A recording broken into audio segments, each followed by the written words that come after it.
Okay, so welcome to Math 383 Complex Analysis. This is lecture 33. And what we're going to do today is we're going to do the beginning of the method of stationary phase. We're going to start talking, We're going to start talking about the ubiquity of certain numbers in mathematics. So I think I've actually brought the cube before. I think I've had you look at this cube before. This is one of my favorite objects in all of mathematics. Yeah, I love Rubik's cubes in general. This cube in particular is absolutely wonderful. When you look at it, it does not look like a standard Rubik's cube. You see it's got sides that are 2 by 3 and not 3 by 3. But if you do it appropriately, you see that these cubes are actually the same. It's just, what do you consider a side? The red pieces are not all the side. It's the red leading into the blue.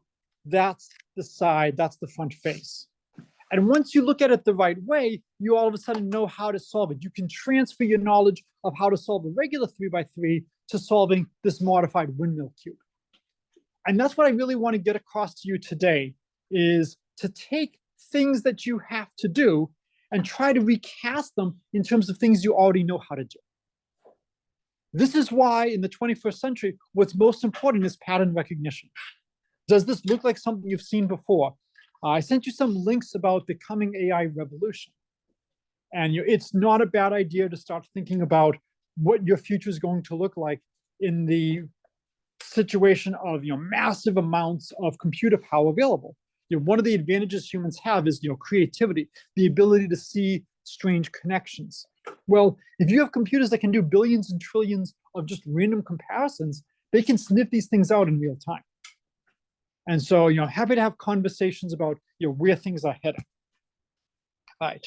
So what I want to do today is I want to talk about Stirling's formula to estimate n factorial. We're going to review the integral test and some of the stuff from before, just to make sure everybody's on the same page. And the goal is to get to stationary phase. And this is an extremely powerful technique to estimate values of functions. Now, when you think of n factorial, what inputs do you think of? Integers. All right, be more specific. Be less specific. Non-negative integers, right? Don't exclude 0. We allow 0 to be an input. It turns out, rather than studying n factorial when n is an integer, it's much easier to study n factorial when n is a real number. And the advantage of this is, all of a sudden, what class can we now use? This one? Okay. Well, what other class might we use? Real analysis, complex analysis. We can start using classes that involve continuity, that involve differentiability. These are not concepts that are going to happen if you have discrete inputs that are separated by one unit, right? We can't use differentiability. We can't use continuity. We don't have concepts like this. This is a great example of, sometimes to solve a problem, it's worth casting it in a more general framework. So if I only care about n factorial when n is an integer, it's actually easier to study n factorial for real inputs and then specialize to integers at the end of the day, because it allows me to use more techniques. We've seen this already in studying the primes, that it's easier to shift to the complex plane. And that's one of the themes I want you to get out of this. Okay. So as a quick review, the gamma function is defined as e to the negative x, x to the s minus 1 dx. And I put a little note on the side that instead of writing x to the s minus 1, you can write it as x to the s times dx over x. And the reason to write it like that is, if I rescale, if I replace x with 5 times x or 8 times x, the quantity dx over x doesn't change. It's an invariant measure under rescaling. You've seen similar things to this, in standard analysis when you've done Riemann integrals. If I translate x by 5 or 8, dx doesn't change. And so this is why it's sometimes convenient to write like that. I just feel like justifying why the hell would we define it as an x to the s minus 1. If I don't say that, you should be, why would you define it like that? Shouldn't it just be defined as gamma of s is the integral of e to the negative x, x to the s? Why is it s minus 1? This is why it's s minus 1, because it makes the dx over x nice. That's how you should view it. Okay. And then Stirling's formula is that for large n factorial is approximately n to the n e to the minus n squared of 2 pi n. And this means that if we take the ratio is going to 1. More precisely, we actually have a series expansion for n factorial. Now, if n is enormous, if n is like a billion, 1 is going to be much larger than 1 over 12n. But the number in front of the parentheses is so large that even when you multiply that by 1 over 12n, it's still a tremendously large number. So we're just saying, when we have an expansion like this, that the next term is smaller than the previous term. I'm just curious about something. So I'm zooming in. Do people see that as purple? And do people see that as brown?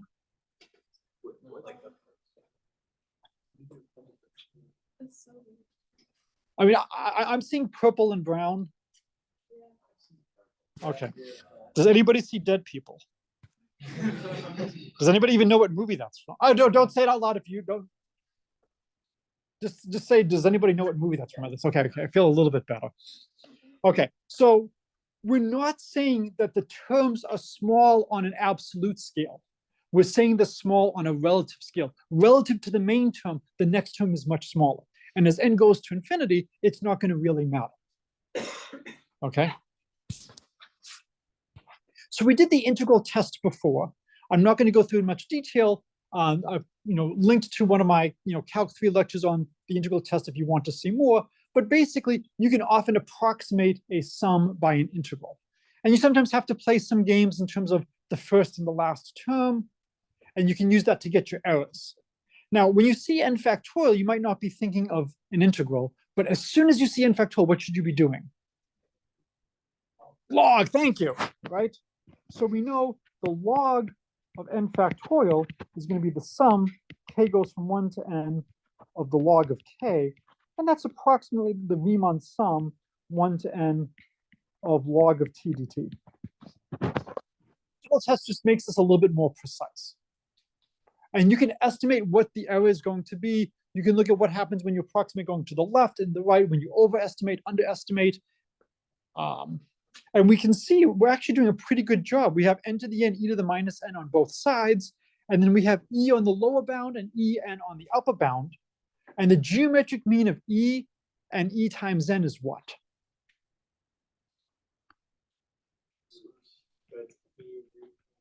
Is e root n. And that's the same as the geometric mean of two numbers is the same as the arithmetic mean of the logs.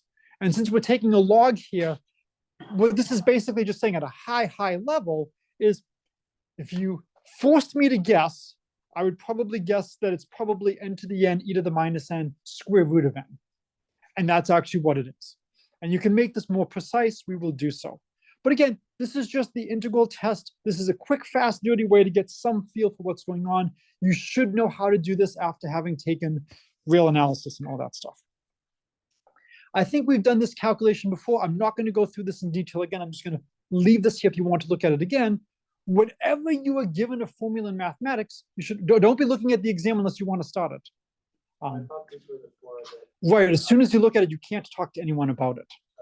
So when you're looking at something like n factorial, you want to see, is your projected answer reasonable? So whenever you have a formula, is it reasonable? Well, I have my formula for n factorial. I can put in my formula for n plus 1 factorial. I know n plus 1 factorial divided by n factorial should be n plus 1. And I can see, does the approximation lead to that? And when you do all the algebra, yes, it actually does lead to, for very large values of n, it is approximately n plus 1. This is not a proof that the approximation is correct. But if you were getting that this is about n plus 1, then you would have very little faith in your approximation. And so whenever possible, you should always try to do simple tests to see, is the answer reasonable? And this is a simple test to allow us to see, is our guess for n factorial reasonable? Is Stirling's formula reasonable? Okay. Let's start trying to get a sense of what's going on. So again, by integrating by parts, we were able to prove that gamma of s plus 1 was s gamma of s. So gamma of n plus 1 was n factorial if n is a non-negative integer. So now Gamma of n plus 1 is the integral from 0 to infinity, e to the negative n, x to the n, dx. And it's really x to the n plus 1 minus 1. I'm just doing the plus 1 minus 1 and just simplifying that as x to the n. So here's my integrand. The first thing is to make sure, is the integrand well defined? Will the integral converge? So what are my danger points? 0. And near 0, it's fine because n is a non-negative integer. So near 0, it's going to look like 1. And then the only other issue is, does it decay rapidly enough? Yeah, I have exponential death versus polynomial growth. It's going to decay fine. Where is the integrand largest? How would we find where the integrand is largest? Yeah, take the derivative. So integrand largest when e to the negative, let's call it t. Oh, sorry, it's not e to the negative n, sorry. That's a bad typo. It's e to the negative x, x to the n. When e to the negative x, x to the n. So what should the derivative be when it's largest? 0. So when we do the algebra, we get negative e to the negative x, x to the n, plus e to the negative x, and x to the n minus 1 equals 0. Or pulling out an e to the negative x, pulling out an x to the n minus 1, we get negative 1 plus nx. No, negative x, I think, plus n. Yes? Equals 0. So x equals n. So largest value is e to the negative n, n to the n. How does that compare to Stirling? Close. So now my question is, that's the value at x equals n. If I move x by a little bit, how much do I think the value is going to change? A lot, a little, not by much. So let's see how far we can move it. Okay, and again, I really want to go through the thought process of how you attack something like this. What I could do if I had all the time in the world is I would replace n, x equaling n with n plus 1 and go through the calculation and see how much it changes by. Rather than doing that, let's just do things a little bit more generally. Let's look at, so let's let x equal n plus, say, t, where t is some small amount. So anybody want to give me some thoughts about how large t can be where things probably won't change too much? It's okay if you give me too high of a bound. So square root of n. So if t is less than or equal to square root of n, maybe it's probably not going to change too much. Square root of n might be too much. 1 over n. So if t is 1 over n, you're moving such a small amount, I doubt there's much of a change. Because as n gets very, very large, you're basically doing no movement. So if t is of size 1 over n, I really don't think things have changed that much. Log of n, okay, probably. That's still small relative to n, probably not going to change that much. Square root of n, is that getting to be too much? What if t is of size n squared? Yeah, it's too much. I mean, I'm only n units from the origin. If I go n squared, that's way too much. So the question is, what's the right scale? Well, we'll figure that out later. Let's keep t free for now. Could do x equals n plus maybe some function g of n and leave that as an undetermined function to study. And I just want to try to get a scale of how much can I move things where the integrand is not going to change that much. Because if the integrand is approximately constant, I'll get e to the negative n, n to the n, times the length of the region where it's not changing. Anybody want to give me a rough sense of how big of a region you think it might have where it's not changing that much?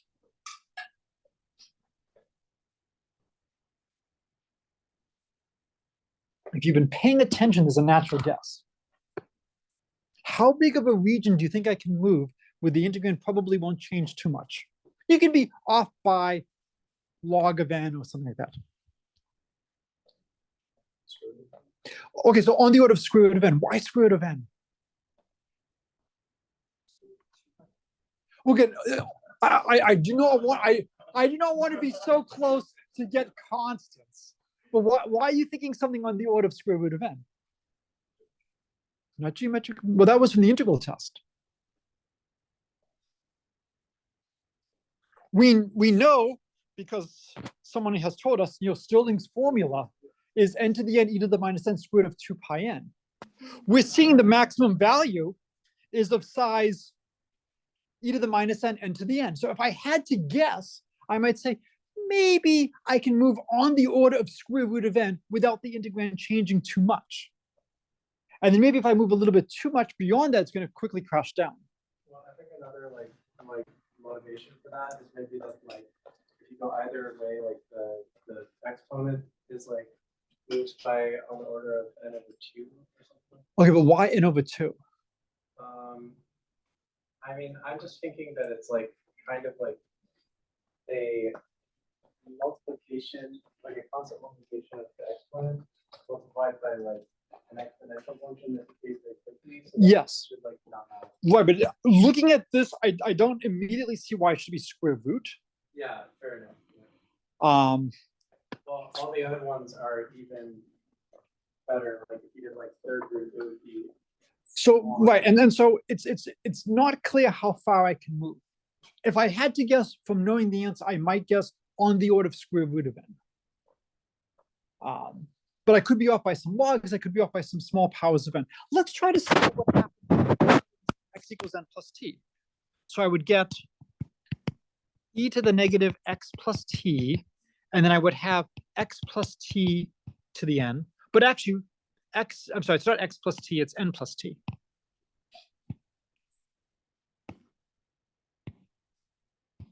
So this is going to be e to the negative n, e to the negative t, and I can pull out the n. I'll have n to the n, and I'll have 1 plus t over n to the n. So this is going to be e to the negative n, n to the n, e to the negative t, 1 plus t over n to the n.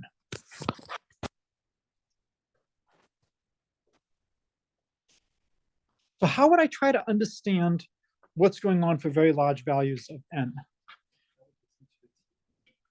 So I would probably like to say I'd log the t,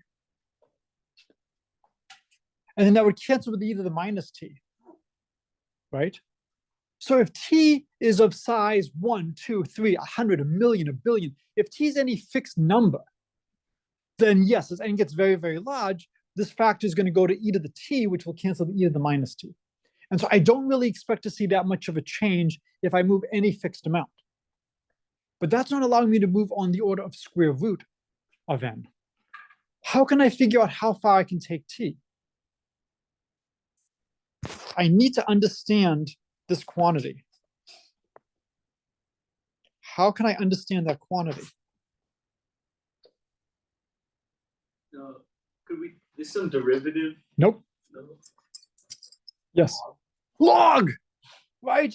When in doubt, what do you do whenever you have a product? Yes, right? Isn't this nice here? So you would get that the log of e to the negative t, 1 plus t over n to the n, would just be negative t plus n, the log of 1 plus t over n, which would be negative t plus n. And now we expand the log. Well, as long as t is less than n, I can expand using the Taylor series, and I will get t over n minus t squared over 2n squared plus t cubed over 3n cubed dot dot dot dot dot. Ooh, look, the minus t plus n times t over n, that becomes a 0. Great. Minus t squared over 2n plus t cubed over 3n squared minus dot dot dot dot. We're okay if t squared over n goes to 0. Does everyone see this? And again, this is to try to give you a sense of the answer before you do all the long, painful work. And so this is telling me, as long as t squared over n goes to 0, this is approximately, the log of this quantity is approximately 0. Well, if the log is approximately 0, then that means the product is approximately 1, which means my function is, my integrand is basically e to the negative n times n to the n in a region of size a little bit less than square root of n.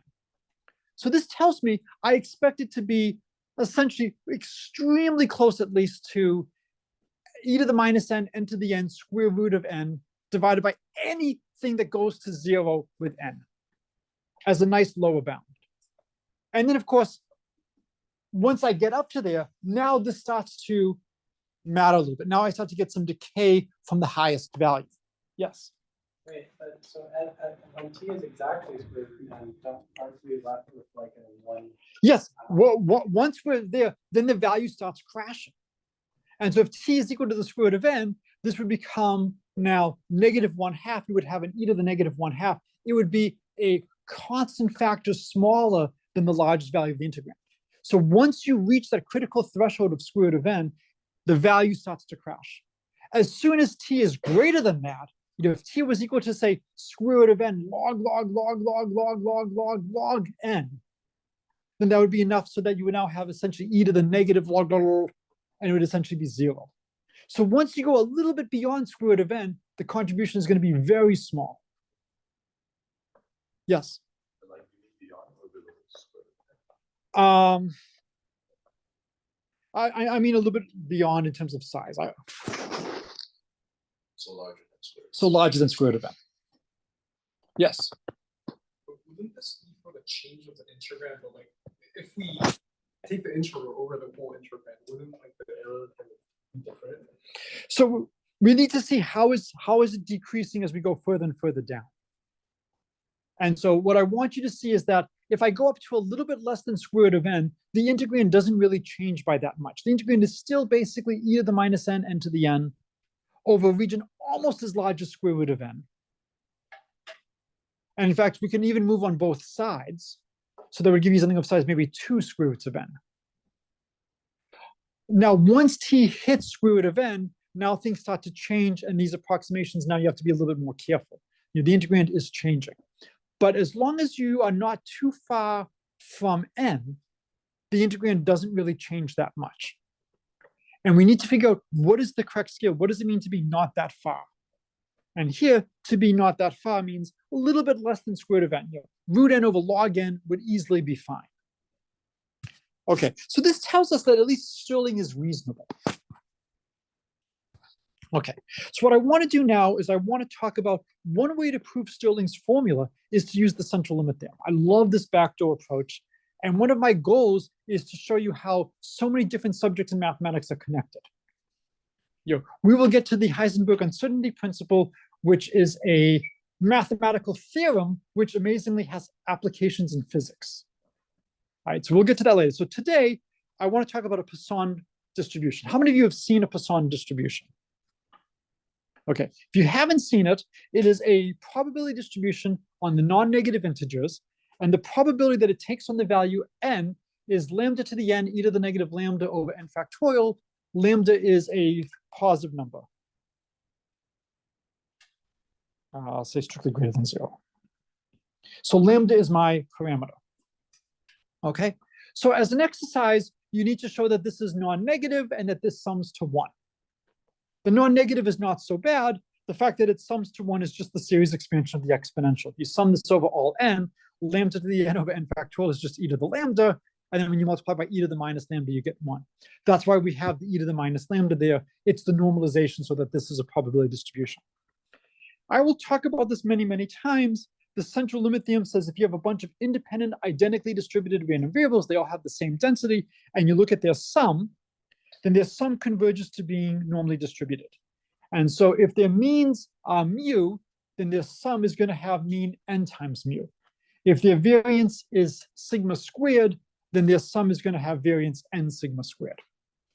And the amazing fact is that if each x is a Poisson process with parameter lambda k and they're independent, then the sum of the Poissons is a Poisson, and its parameter is the sum of the lambdas. If we take all the lambdas to be 1, then it's just a Poisson with parameter n. All right, so this is extremely shocking. Most of the time, if you take a process and do it multiple times, you don't get the same shape back. So we saw in probability that if I have two independent random variables, the density of the sum is the convolution. That's integrating f of t, g of x minus t, and it's unlikely that it's going to have the same shape as the original distribution. So it turns out Poisson plus Poisson is Poisson. Does anybody know another one where if you have two copies, you have something of the same shape? Yeah, another distribution where two independent Constant. constant would work. Yes, yes. Smartass is always acceptable. Normal, yes, yes. It's just it's a Dirac delta spike. It's completely, and so Yeah, so normal. this Poisson plus Poisson is good. So it only works with finite many Poisson, right? Only works for finitely many It's Poisson. infinitely- Yes. This is good. Well, I mean, if you have infinitely many, the mean is going to be plus infinity. I mean, if you normalize it. And then if you normalize it, then it's going to become like a spike. And unless you allow it, it depends how you normalize. I don't want to get into the issues of adding infinitely many. We will deal with finitely many here. Whenever you see an infinity, this is a dangerous process. But Poisson plus Poisson is Poisson. Normal plus normal is normal.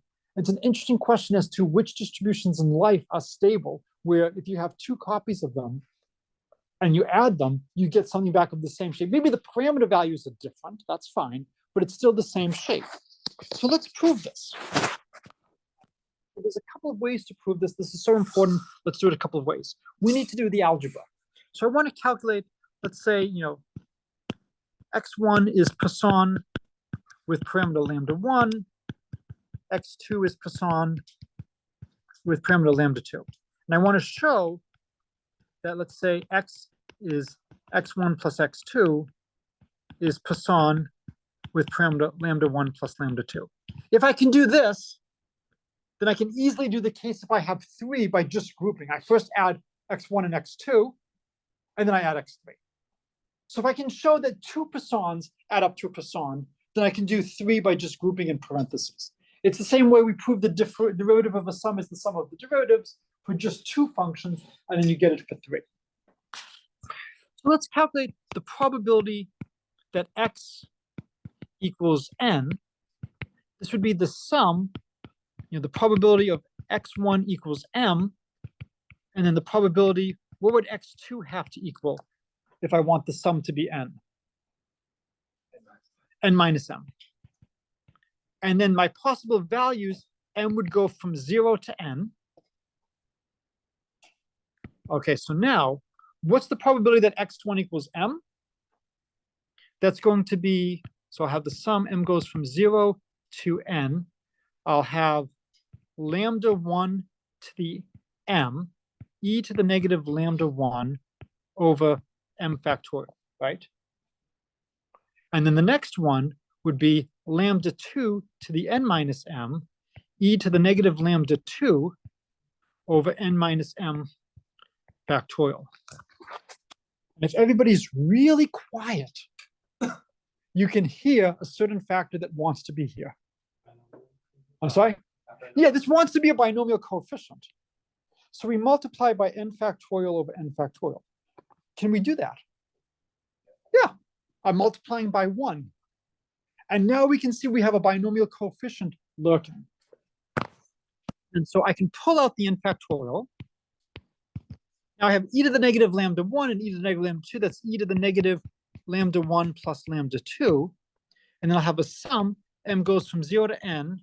I will have n choose m, lambda 1 to the m, lambda 2 to the n minus m. What does that equal? Yep, and so I get lambda 1 plus lambda 2 to the n, e to the negative lambda 1 plus lambda 2 over n factorial. And so there is the proof that Poisson plus Poisson is Poisson. Okay, it's just straightforward algebra. This is why I didn't bother to review this part of the lecture, because I knew as long as I write down what I need to do, the algebra will come out immediately. Anything that's this important, it's actually sometimes nice to see multiple ways of proving this. And so let's quickly review the moment generating function. So if I give you a probability density, if it's continuous, the moment generating function is the integral of e to the tx times the density. If it's discrete, it's the sum of e to the t and then the values, the inputs where it's non-zero. So for us, if we're doing the Poisson, what would be the xm's? What would be the inputs where we have a non-negative probability for Poisson? So we go back to the Poisson. What are the inputs of the Poisson where we have a non-zero probability? Non-negative integers. So for us over here, if I was to calculate the moment generating function for the Poisson, I would just do this where the xm's are 0, 1, 2, 3, 4. Who likes the moment generating function? Yeah, I'm seeing how many more hands. Who likes things more than the moment generating function? What do you like more than the moment generating function? Characteristic function. Why do you like the characteristic function better? It exists, right? Yeah, my students used to ask me when my kids were young, who did I love more? And it was very easy. Whoever slept better the night before, moved into first place. Now that they're older, that's no longer how we decide things. The answer, of course, is they're equal now. When you look at this, the characteristic function always exists. That is a wonderful property of an object that you want to study to have. It's great if you want to study things that exist. If you do not want to study things that exist, there are other departments you can go to, and I'll write you a note. Okay? We look at things that exist in this class.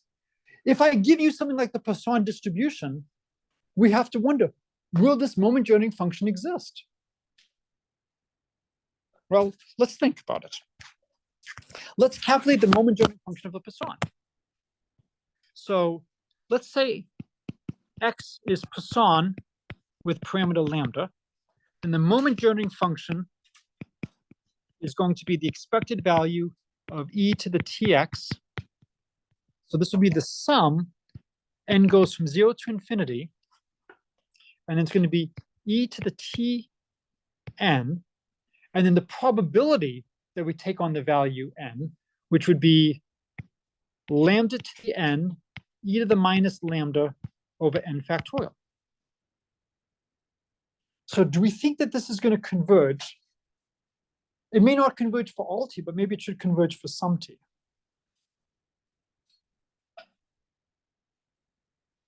Anybody have any thoughts about how to handle the sum?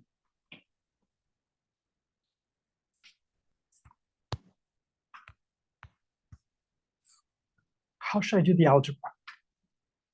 What's the first thing that you can think of when you see the sum? Okay, geometric. Why geometric?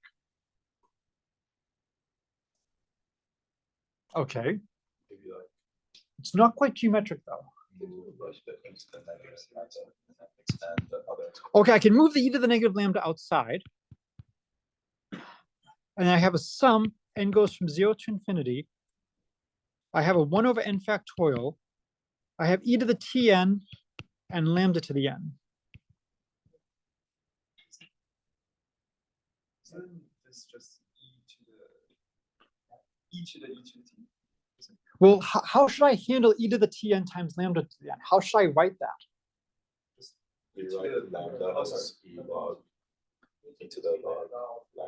E to the t lambda all to the n. This is the same as e to the negative lambda. Well, that's a really big negative sign. The sum n goes from 0 to infinity, 1 over n factorial, e to the t lambda all to the nth power. What does that sum equal? Yeah, this is just an exponential sum. So it's e to the negative lambda, and it's going to be e to the t lambda, right? Does this converge?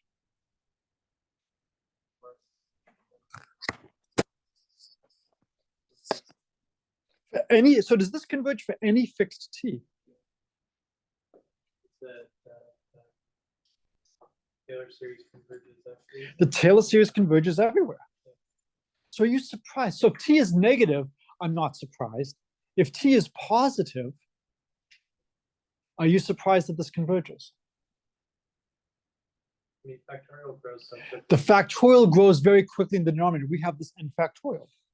So this actually converges for all values of t. So the moment generating function of the Poisson exists. And this is the first time in your life that you might have actually seen the exponential of an exponential arise naturally, and not because the professor is just trying to see how well do you understand the rules of differentiation and integration and whatnot. This is not a cookbook problem. The exponential of an exponential actually arises. And now what you can do is we have a beautiful result. What is the moment generating function of the sum of two independent random variables? It's the product of the moment generating functions. So the moment generating function of a sum is the product of the moment generating functions. So if xk is Poisson with parameter lambda k, this would equal e to the negative lambda k, e to the t times lambda 1. Oh, sorry, the first one should be lambda 1. And then the next one would be e to the negative lambda 2, e to the t lambda 2. And after some really trivial algebra, which is why I trust myself to do this in public, I get e to the negative lambda 1 plus lambda 2, just 1 second, and then e to the t to the lambda 1 plus lambda 2. Question? Sorry, can I just Yep. from you to you? So this is an exponential sum. This is the sum of 1 over n factorial u to the n. This is just the definition of e to the u. Yep. So this is just using the expansion of e to the u with u equals e to the t lambda. Okay. Well, what do you notice here? What do we have on here? What is this equal to?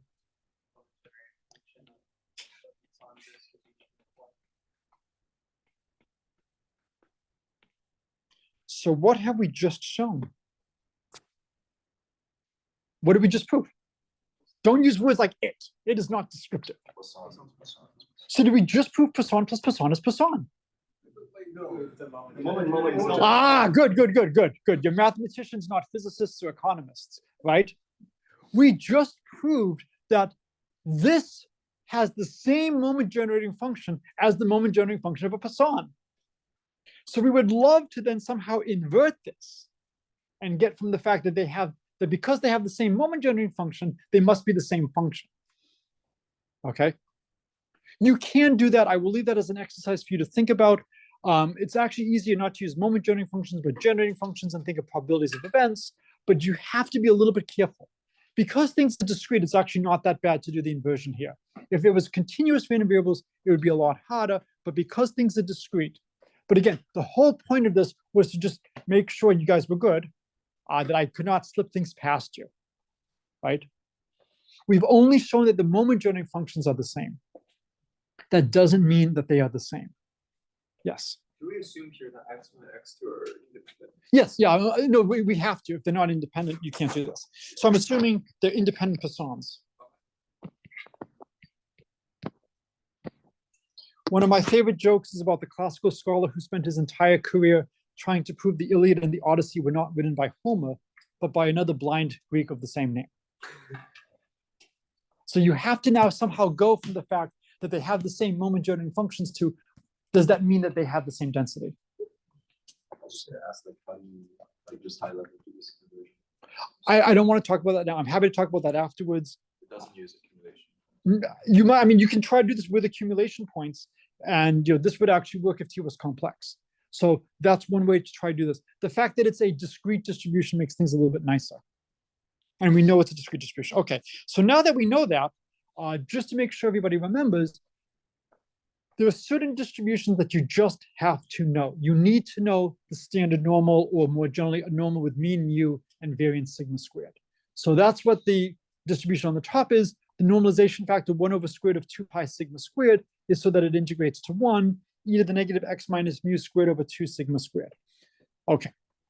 So the central limit theorem says that if you have a bunch of independent, identically distributed random variables, I'm going to just assume that the moment generating functions converge in some neighborhood of the origin. You don't need anything that strong, but I'm not going to play the game of what's the weakest thing I need. Then if you look at the sum of the random variables, and then depending on which book you're looking at, people normalize it differently. I'm going to divide by n so that this is going to converge to mu. Okay, because each one of these random variables has mean mu, so their sum should have mean n times mu. So if I divide by n, it should have mean mu. And then there's this process called standardization. I subtract off the mean, and then I divide by sigma divided by square root of n. It's always a question of where is the square root of n? Because I've divided by n initially, that's why I have a square root of n here. If I didn't divide by n, instead of having sigma over root n, I would have sigma times square root of n. It turns out this is going to converge to the standard normal. It's going to converge to being normally distributed with mean 0, variance 1. If I don't adjust like this, I can instead have something converging to something with mean n and variance n times sigma squared. So it's just a question of what do you want things to converge to. I am old relative to you. In school, I was taught how to use lookup tables for trig functions, for logarithms, stuff like that. I'm assuming nobody had to learn that, right? That's gone.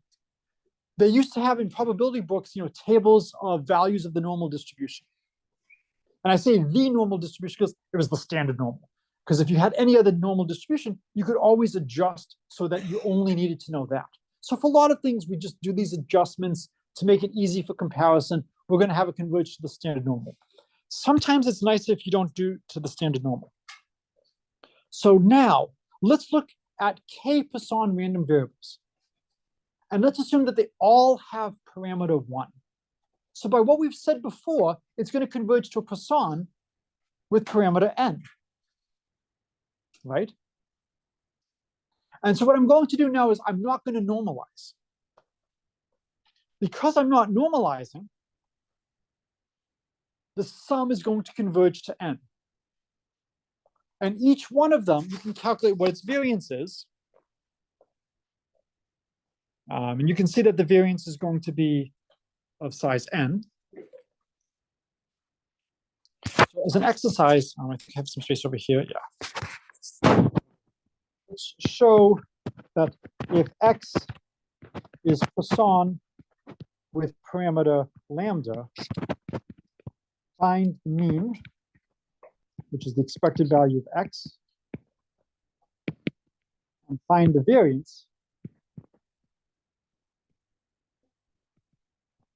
which would be the expected value of x minus mu squared, or you could do it as the expected value of x squared minus the expected value of x whole thing squared. So I want you to do those calculations. And you do for lambda equals 1 and lambda equals n. Well, since you can view lambda equals n as the sum of n independent variables, you really only need to do it for 1. And you'll get that the variance and the mean are both 1. So here, we're going to have the variance of x is going to just be n. And the mean of x is going to be n.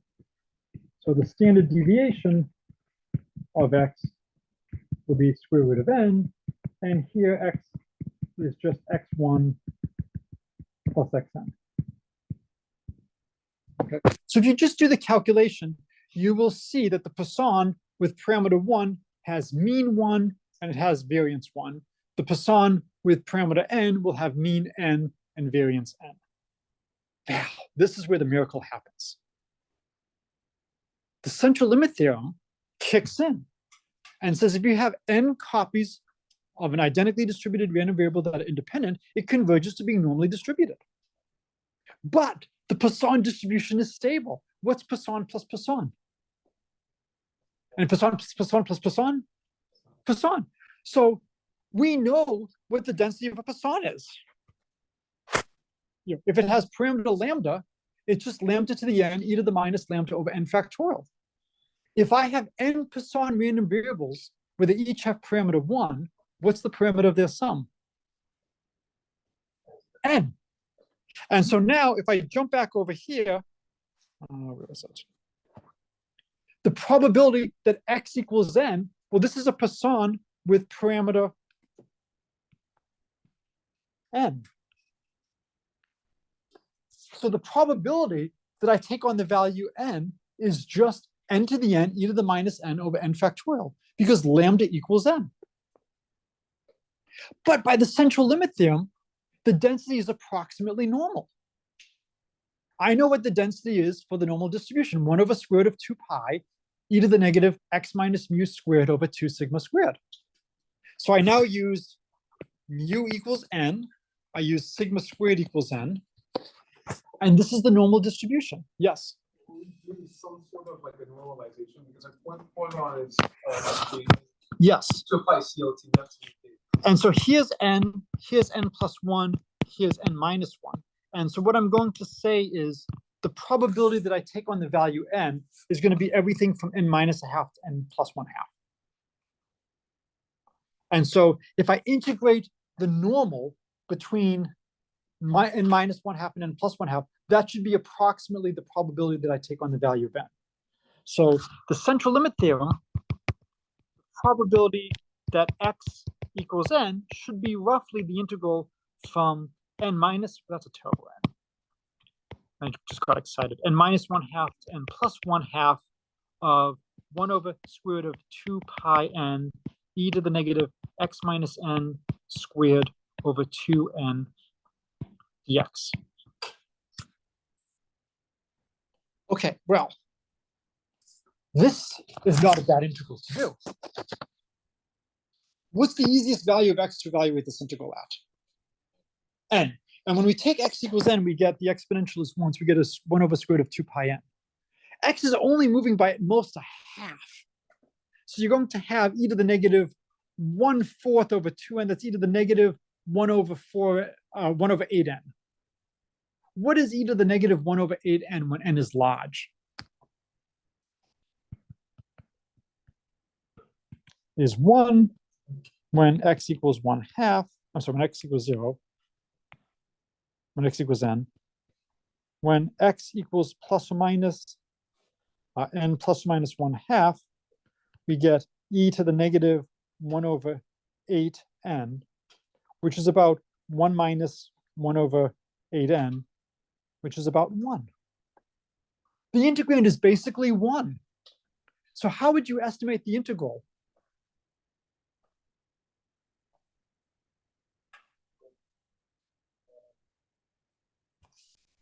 One over square root of 2 pi n. So n to the n, e to the minus n over n factorial is about 1 over square root of 2 pi n. But we have to multiply by the length of the region of integration. What's the length of the region of integration? 1. Okay. Therefore, we get n factorial is about n to the n, e to the minus n square root of 2 pi n. And basically, there's Stirling's formula. It's a consequence of the central limit theorem. Now, what should be intriguing you, because this is a class in complex analysis, is the fact that we have this factor of 2 pi. And I think I've mentioned this before, there is a debate as to which is the natural constant, 2 pi or pi. And there are some people who celebrate 2 pi instead, tau is 2 pi. And there are good arguments for that, especially in a class like complex where we do contour integrals. So what we'll see in Wednesday, that will be the other half of the lecture on this material, is we will see a way to evaluate integrals like the one we were doing today.